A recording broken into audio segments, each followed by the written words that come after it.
Make una come hear wetin kpai Buhari, and dis man say e agree wetin Mazi Nnamdi Kanu talk about Buhari, and dis lawyer don expose everything for public. Dis lawyer don expose a lot for inside dis particular video you guys are seeing on dis background. Make una just lis ten, make una hear how dis lawyer and one other man for inside dis video take react to dis Buhari trending update. But na wetin dis lawyer and one other man for inside dis video, wetin dey tell Mazi Nnamdi Kanu for im own face at the ending of dis particular video, na im shock many Nigerians. Make una make sure say una spread dis video, make una share the video, because dis lawyer make a lot of points, and I'll come back to rest of this video. The man in office, some have said he was largely not even aware of the things that transpired when he was in office. Regardless of the fact that he came under the mantra of fighting corruption. By your assessment now, how well would you say he succeeded in fighting corruption? Or was his administration bedeviled by the cabals? Because we understand that his wife, former First Lady Aisha Buhari, once cried out that the cabals have taken over. Yeah, Moses, I wouldn't give Buhari any pass mark. Any? At all, because he didn't merit it. Let us call a spade a spade. My Bible says you shall know the truth, and the truth shall set you free. Even when he was alive, we are criticizing him for what he did. So, coming now that he's late to come and be, painting a glory picture, the person would just look like a fool.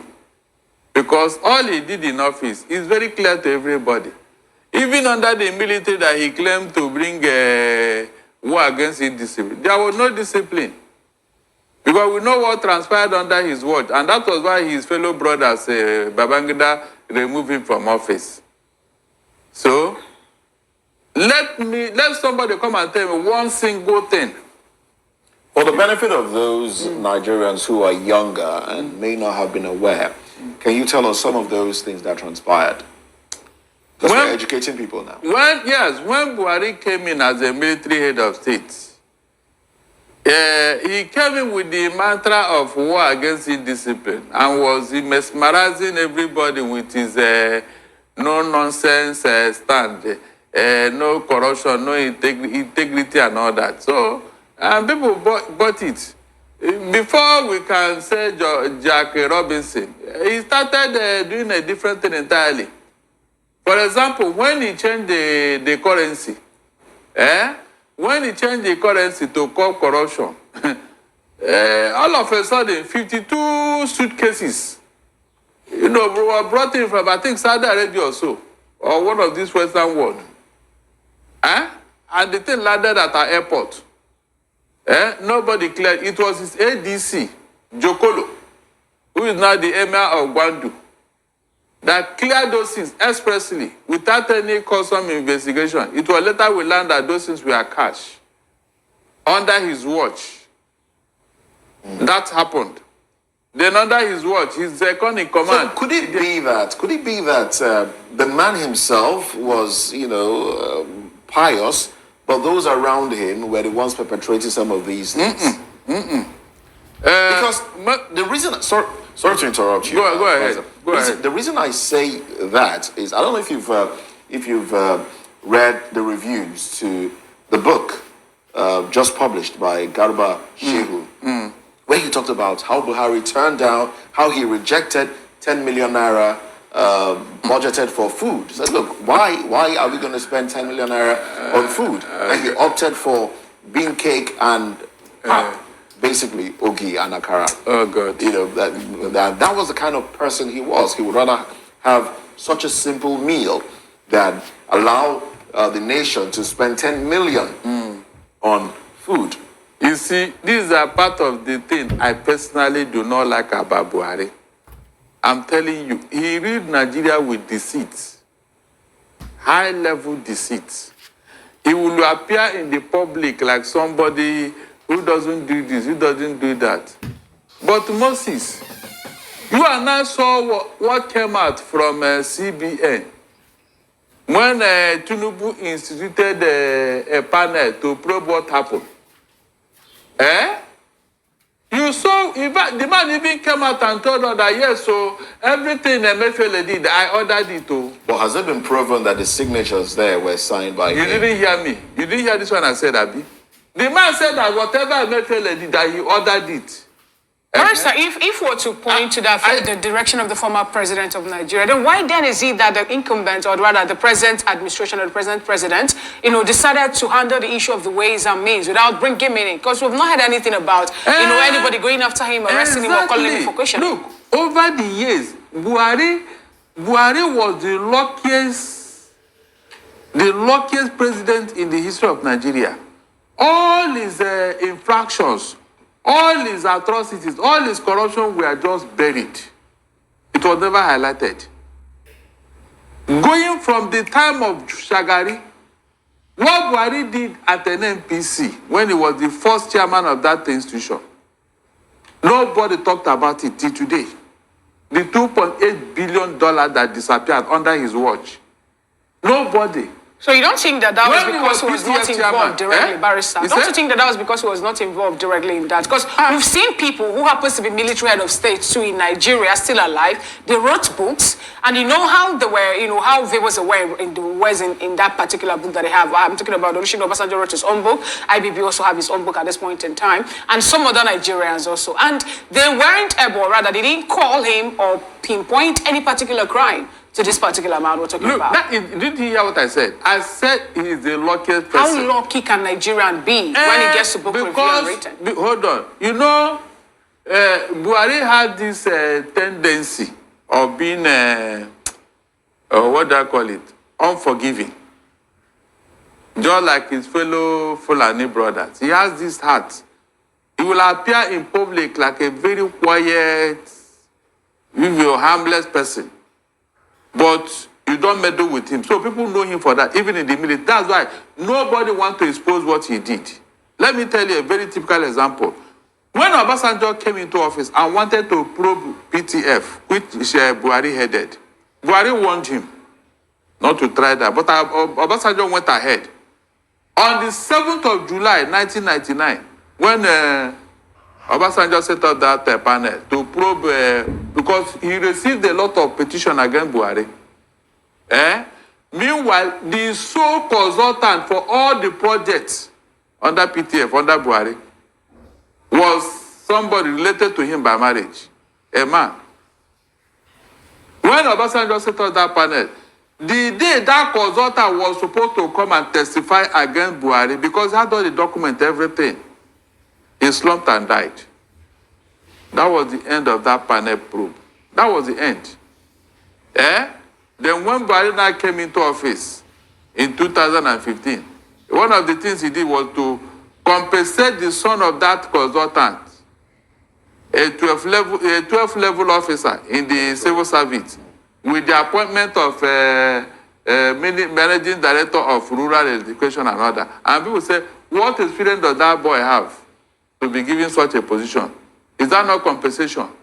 So all the people, go and check, all the people that they were always covering him, making him look good, so that he will, he will appear like a saint. So are you saying that now that he's no more, we're going to see, people coming up to say things about him? Of course. Like now, Garba Shehu, during the launch of his book, didn't you hear what he said? That rat story was made up to divert people's attention from Buhari's sickness. You can imagine.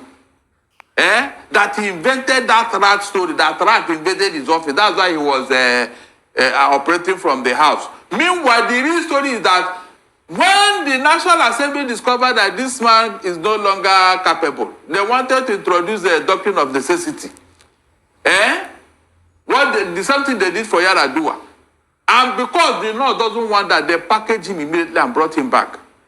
All right. You see what I'm saying? All right. Then. They now covered it. That brings us to another controversy that trails the life and times of former President Muhammadu Buhari. Comrade Enabulele, now, a lot was said about Buhari having a double.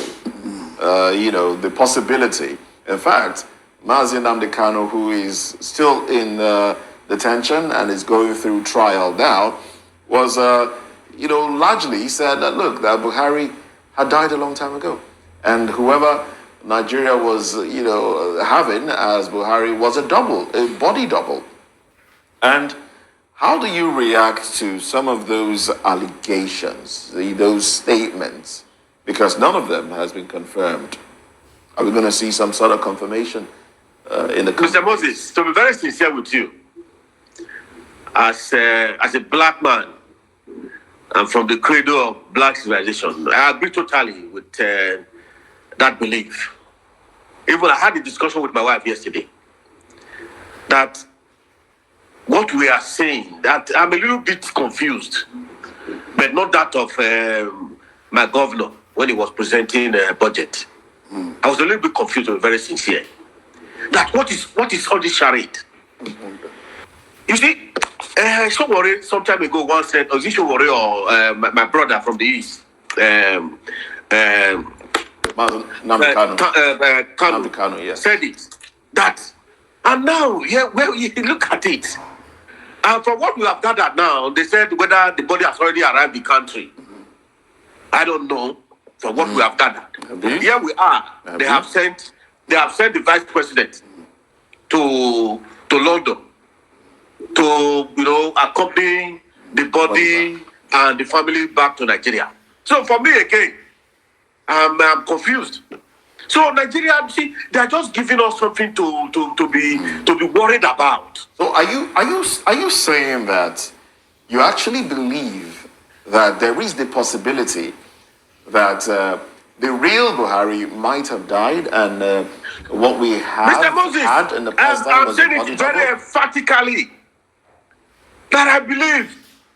What's the logic? I'm in between. I can't. I'm in between. You're confused. In between means that you're confused. But that is why I said it just. I said that I'm not not like that of my governor when he was presenting the budget. He had been confirmed now by the Supreme Court. Oh yes. Well, that's a topic for another day. I can see you're taking a swipe at the governor. In this country, to be very sincere with you, for us, the citizens, we have a lot of works in our hands. I'm going to be very frank. But wait, is it concerning? Is it concerning that those allegations were not debunked? Do you think that it would have been in the place of Buhari to debunk those allegations, or is it best that he just let things be? You know, at the time, he jokingly with a wave of hand that they don't know. You know the way he talks. That some says I'm dead, but he would. I listened to one of his outing where he, with a wave of hand, said it was not true. That this is me or him. That as it then was. So for me, I have this certain percentage to believe what they have said then. But now I have a certain percentage to say, okay, maybe this is maybe. But for me, I'm not certain, sir. I'm going to be very frank. I'm a realist. Okay. I'm not certain whether this is Can we pinpoint a few things that he did right in terms of infrastructure? Yes. In terms of let me quickly say this. Okay.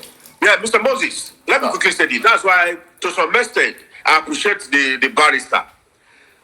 I think if you try to do comparison, my grandmother will always say, I said it in this platform. When I lost my father when I was a second, I stayed with my grandmother. Yes, maternal grandmother. Then I learned a lot of proverbs. He said, in the Benin language, until a woman marries more than one husband, you will know which is the best. Now that we have this quote unquote that said he's a Democrat, now I begin to give it to Buhari with utmost humility and simplicity. I take you back when the then governor, Godwin Obaseki, was contesting as a second tenure governor of Edo State. And the charade by the then national chairman, Comrade, Adams, Eric Oshomole, disqualified him as a result of that. His tertiary certificate was false or forged or something like that. But here we are, a man that was in shadow of leadership, that was contesting against his party. He stood firm. He stood in the side of the rule of law. So if you just oppose with this present one that said he's a Democrat, I think we must give it to Buhari. And the man in the studio there will agree with me to at least up to 80%. Okay. On that path, I would say he has done well in governing, at least to some extent. Whatever you must have seen is on the hand of Buhari. In the area of the rule of law, he came and he exhibited a civilian, he administered Nigeria in the way that a civilian will administer Nigeria. I tell you, some time ago, about a few months ago, I was in transit on my way to Kenya, and some of my friends whose father one time had been attacked the affair in this country to one embassy. I wouldn't want to mention the embassy. In the course of us chatting, he said his father came to Nigeria about, I think before that 4 months ago, and about 3 months before that 4 months ago. That was chatting that the father has said that this present administration is computing, perhaps it must have surpassed the dictatorship of Abacha. That's the way he put it. Okay. It's commercial. The person that talking is commercial. That the father during Abacha, he was attacked the affair to one of these embassies. So what does that tell us? It's a bad impression, and it's a very sad commentary to us that the man that we said we have voted into power as a civilian, is not competing or trying to surpass the dictatorship of Abacha. In terms of corruption and what have you, you must give it to this administration. There's nothing to say that this present administration has must give it a thumbs up. That's why we give a thumbs up to the late Buhari for at least allowing the rule of law to a certain percentage to prevail. All right. Unlike what we have very just now. Nice. All right then, thank you very much. It's like you have a different thing to say. Yes, I have. Please, I have. Go ahead. When Nnamdi Kanu's case came up, Buhari was in Owerri. I think I know where or Abia. The Igbo leaders now said, look, this is our son. Is it not time you release him? Buhari said it's a matter in court, that whatever the court rule, he will abide by it. We said, okay, no problem. Eventually, the Supreme Court, not High Court, not Federal Court, not Appeal Court, the Supreme Court said Nnamdi Kanu should go. He has no case to answer. Rather, the federal government committed a criminal infraction by going to Kenya to adopt him. That they should pay him compensation and all that. That this man should be allowed to go home. He has no case to answer. Right. This happened under Buhari. What happened? Was he released? Now, Barrister, if you are pointing at all these things, let us also remember that, Buhari was named the African Union ECOWAS anti-corruption champion. African Union anti-corruption champion, Barrister. So, don't you think that, for them to actually give him or confer on him that title in 2018, make it so clear that he actually worked against corruption or he kicked against corruption and indiscipline in Nigeria? It's a lie. The corruption was at the highest peak under Buhari. It's just that APC and the press, they were not reporting exactly what was going on under Buhari. I'm telling you. But we have some evidence that corruption was highest under Buhari. Mention one corruption case Buhari handled and concluded. He even released those who were sent to prison for corruption. Remember the governors? I think Yame and Dari also. Yes, Dari. He released them from prison and even gave them national award. What was he doing with the CBN governor that every day they were having meeting? The CBN governor will go to Aso Rock 3 times in a day. Now, Barrister, was it not when he left off, he would now discover what was going on? Corruption of the highest order. Thank you for watching that video. So guys, before you leave, look at the top here.